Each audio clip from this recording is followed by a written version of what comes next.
ঘরে ঘরে হয়। শুভ দুপুর বন্ধুরা, তো রোজকারের মতো আজকেরও সাধারণ রান্নাবান্না নিয়ে হাজির হলাম। তো চলো কি কি রান্নাবান্না করিয়েছি আর বেশি কথা না বাড়িয়ে একেবারেই চলো প্লেটে সার্ভ করে নিয়েছি। ভাত আছে, হচ্ছে উচ্ছে আলু পেঁয়াজ ভাজা, এর সাথে আছে হচ্ছে মুসুর ডাল ভাতে, আমরা ভাতে বলি, এর সাথে আছে হচ্ছে স্যালাড।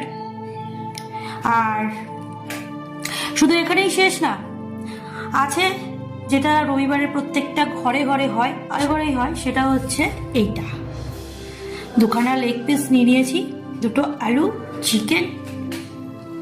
কেমন হয়েছে জানাবে। এটা পুরোটা হচ্ছে ভিউটা দেখো। ছিল আজকে দুপুরের মেনু। তো তোমরা এই ভিডিওটা দেখো, দেখলে যদি ভালো লেগে থাকে তাহলে শেয়ার করো। দেখা হচ্ছে নেক্সট ভিডিওতে। টিল দেন।